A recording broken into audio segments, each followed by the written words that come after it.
नमस्कार, मैं सुनील कुमार आपका स्वागत करता हूं आपके अपने चैनल क्या ऐसा होता है में। दोस्तों, सबसे पहले बेहद जरूरी जानकारी, जैसे कि आप लोगों को अच्छी तरह से जानकारी होगी कि काल सर्प दोष की पूजा के कुछ निश्चित मुहूर्त होते हैं और उसके अलावा कुछ विशेष मुहूर्त होते हैं। विशेष मुहूर्त की बात करें तो साल का सबसे पहला विशेष मुहूर्त महाशिवरात्रि का होता है। तो महाशिवरात्रि पर हमने हमेशा देखा है कि जब हम ऑन द स्पॉट जब हम पूजा की तैयारी करते हैं तो हमें वहां पर रूम भी बड़े परेशानी से मिलते हैं। गुरुजी से हमारी पूजा सुनिश्चित नहीं हो पाती है और यहां तक कि हमें वरदानी पंडित जी से संपर्क नहीं हो पाता है। इसीलिए महाशिवरात्रि पर कालसर्प दोष की पूजा ग्रुप में करना चाहते हैं, प्राइवेट करना चाहते हैं, वो पूजा की बुकिंग आपकी शुरू हो चुकी है। कभी भी जब आपका मन हो, आपका विश्वास हो कि आप मुझे जाना ही जाना है और मुझे वहां पे रूम या फिर गुरुजी के बारे में पहले से जानकारी रखनी है, तो दिए गए नंबर पर आप संपर्क करिए। आपकी बुकिंग कंफर्म की जाएगी वरदानी पंडित जी से। महाशिवरात्रि वाले दिन त्र्यंबकेश्वर में वरदानी पंडित जी से आप भी पूजा करवा सकते हैं। ठीक है।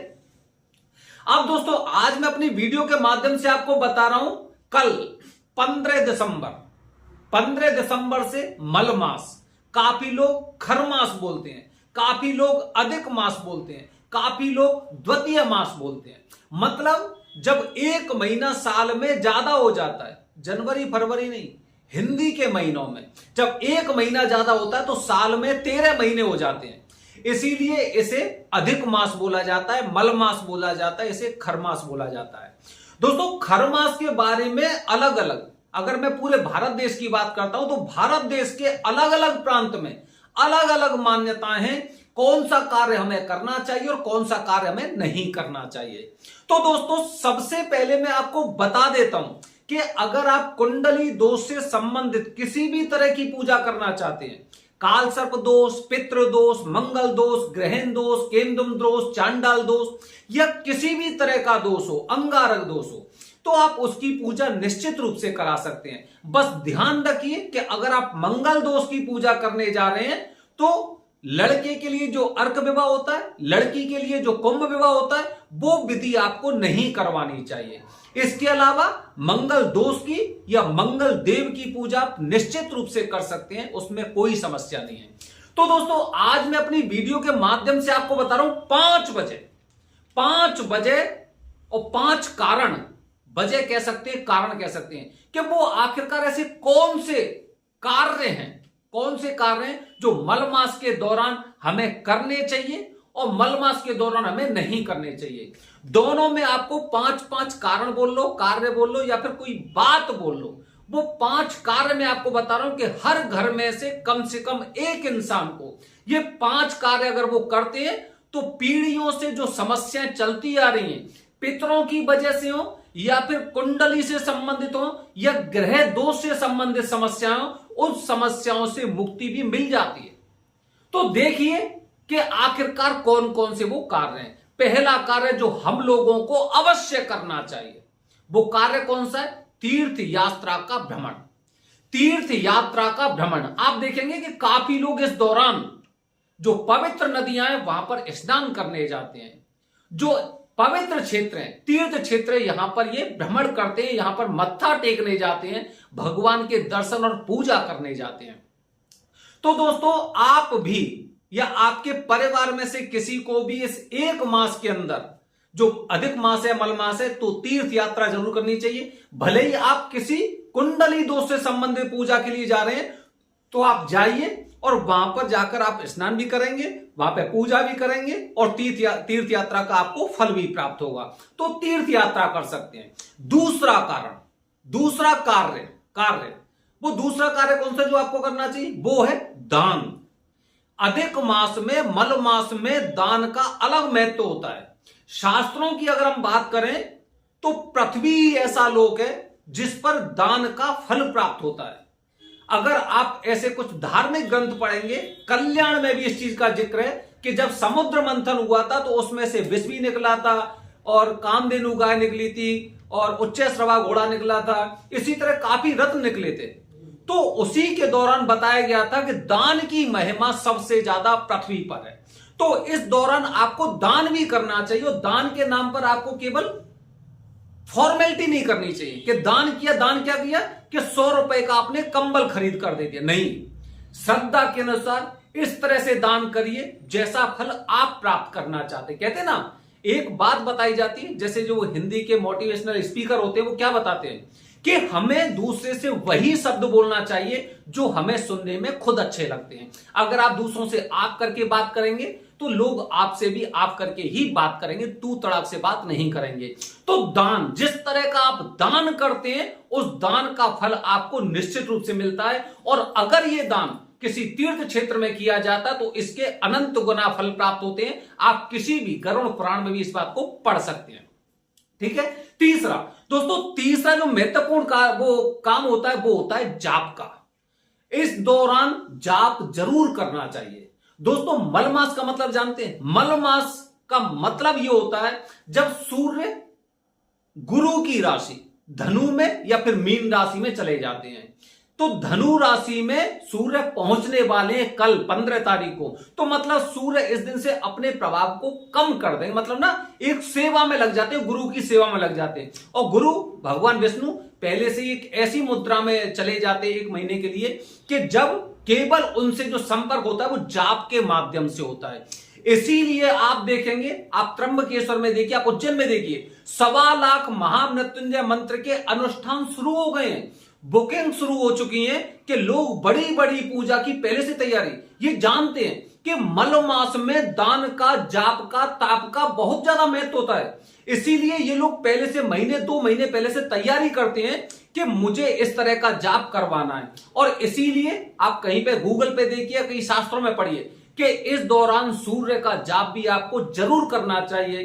सूर्य आदित्य हृदय स्तोत्रम का पाठ करना चाहिए। भगवान विष्णु का ओम नमो भगवते वासुदेवाय, इसका भी जाप करना चाहिए। लेकिन उससे पहले आपको जानकारी होनी चाहिए कि वो आप कब से शुरू करें और कैसे करें। ठीक है, तो जाप जरूर करना चाहिए। 1.25 लाख महामृत्युंजय मंत्र का जाप करिए। केंद्रम दोष के, अगर आपकी कुंडली में कुछ ऐसी समस्या तो चंद्र के जाप होते हैं। राहु की महादशा चल रही तो राहु और केतु के जाप होते हैं। तो इस तरह से आपको जाप करने चाहिए। अगर किसी की कुंडली में किसी इंसान का तलाक हो गया है, अंगारक दोष है या फिर सूर्य और शुक्र की उपस्थिति है, तो उस दौरान आपको सूर्य के जाप भी जरूर करवाने चाहिए। अगर सूर्य की महादशा चल रही है तो सूर्य का सर्वश्रेष्ठ फल प्राप्त करने के लिए, क्योंकि सूर्य धनु राशि में पहुंच गए हैं और गुरु की सेवा में लग गए हैं, तो सूर्य आपकी कैसे सुनेंगे? तो जब आप जाप करेंगे तो आपको उस पूजा का फल भी प्राप्त होता है। तो जाप करना चाहिए। और चौथा काम, तुलसी माता की सेवा करिए। तुलसी माता की सेवा, माना जाता है कि भगवान विष्णु की सबसे प्रिय तुलसी थी। तो तब से अगर हम तुलसी की पूजा करते हैं, तुलसी की सेवा करते हैं, तो इससे भगवान विष्णु जी प्रसन्न होते हैं। जब भी तुलसी माता की पूजा करते हैं, उनकी सेवा करते हैं, तो आपको भगवान विष्णु की उनके साथ नाम जरूर लेना चाहिए, उनका जाप करना चाहिए। इस दौरान तुलसी की सेवा करने से आपको गौ सेवा के बराबर फल प्राप्त होता है, गौ सेवा के बराबर। तो तुलसी की सेवा जरूर करनी चाहिए। विशेष रूप से आपको ध्यान रखना है, अगर आपके घर में तुलसी का पौधा है तो रविवार को ना तो तुलसी तोड़नी है ना जल देना है। रविवार को नहीं किया जाता ये काम। इसी तरह से दोस्तों, एकादशी वाले दिन भी तुलसी के नियमों का पालन करना चाहिए। रविवार को, एकादशी को तुलसी को जल नहीं देना है, तुलसी तोड़नी नहीं है। इस तरह की चीजें आपको पता होनी चाहिए, क्योंकि अगर आप बहुत कुछ कर रहे हैं लेकिन आप अगर रविवार के दिन पानी दें तो तुलसी को आपने एक गलत काम कर दिया ना। गलत काम मतलब ये कि शास्त्रों के विरुद्ध है कि नहीं करना चाहिए, तो आपने गलत किया, जो आपको जानकारी नहीं थी। अब जानकारी नहीं थी तो आपने तो तुलसी को जल दिया, लेकिन उसका दुष्प्रभाव आपको मिल सकता है। ठीक है। अच्छा, और सबसे अंत में 5वां काम जो आपको करना चाहिए दोस्तों, 5वां काम ये होता है कि इस दौरान, क्योंकि सूर्य धनु राशि या फिर गुरु की राशि में चले जाते हैं, सूर्य वहां पर जाके एकदम अचेत हो जाते हैं, मतलब सेवा में लग जाते हैं। तो मतलब अब लोगों के ऊपर क्या प्रभाव होगा? सूर्य का, सूर्य की कमी होगी। और सूर्य कहां से प्राप्त होगा? माता पिता से। अगर आप पिता की सेवा करते हैं तो सूर्य का फल प्राप्त होता है। तो अपने घर में अपने माता पिता की सेवा जरूर करिए। अपने पिताजी की सेवा करिए, घुटने से नीचे के उनके पैर दबाइए। और अगर रास्ते में कहीं पे भी आपको कोई बुजुर्ग दिखाई देते हैं तो उनकी भी आपको सहायता करनी चाहिए, सेवा करनी चाहिए। अगर कुछ भी नहीं है आपके आसपास तो आप वृद्धाश्रम जा सकते हो, वहां पर बुजुर्गों के लिए कार्य करिए, अच्छे कार्य करिए, उनको कंबल या कुछ भी चीज वितरण करनी है या फिर उनका जन्मदिन मनाना है तो वो भी काम आप कर सकते हैं। तो दोस्तों ये मैंने आपको बताया जो 5 काम आपको इस दौरान करने चाहिए। अब 5 कार्य आपको बता रहा हूं जो आपको नहीं करने चाहिए, इसका भी ध्यान रखना है कि 5 काम आपको नहीं करने चाहिए। तो दोस्तों पहला काम कौन सा होता है? मांगलिक काम, शादी से संबंधित।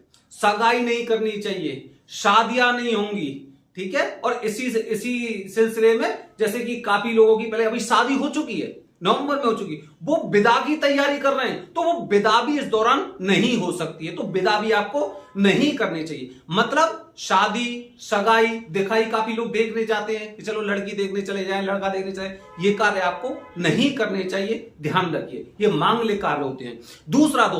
दूसरा कार्य कौन सा नहीं करना चाहिए? गृह प्रवेश नहीं करना चाहिए। अगर आप गृह प्रवेश के लिए काफी दिनों से तैयार हैं, आपका घर अभी बनने वाला है, तो गृह प्रवेश आपको नहीं करना है। इसी दौरान आपको घर की रजिस्ट्री नहीं करवानी है, ठीक है, नींव भराई नहीं करवानी है, मतलब घर से संबंधित आप कोई भी कार्य आपको नहीं करना चाहिए। ये ऐसे कार्य होते हैं जिनका दुष्प्रभाव झेलना पड़ता है। हमें पता नहीं है, हमारा घर बन चुका है, अब हमसे तो किसी ने आसपास के पंडित जी ने कह दिया ठीक है गृह प्रवेश कर लो, अच्छा समय है। या फिर काफी लोग इन सब चीजों में विश्वास नहीं करते, वो कहते हैं हमें तो कुछ पता ही नहीं है, और गृह प्रवेश कर लिया, उस समय समस्या। तो समस्या क्यों उत्पन्न हो रही है? क्योंकि हमने उससे पहले जाना नहीं कि इस समय में हमें कौन सा कार्य करना चाहिए और कौन सा कार्य नहीं करना चाहिए। तीसरा कारण बता रहा हूं दोस्तों, तीसरा काम जो आपको नहीं करना चाहिए। काफी लोग, जैसे नई साल शुरू होने वाली है, 1 तारीख से नई साल शुरू होने वाली है, काफी लोगों की प्लानिंग होती है 1 तारीख से हम और नई कंपनी स्टार्ट करते हैं, नया कार्य स्टार्ट करते हैं, कुछ नया करने की सोच रहे हैं, नया व्यवसाय कर रहे हैं। नहीं करना चाहिए, क्योंकि अधिक मास है। इसमें अगर आप कोई नया कार्य, नया बिजनेस अगर कुछ इस तरह से आप प्लान कर रहे हैं तो या तो आपको आज ही कर लेना चाहिए था या फिर 14 तारीख के बाद करिए।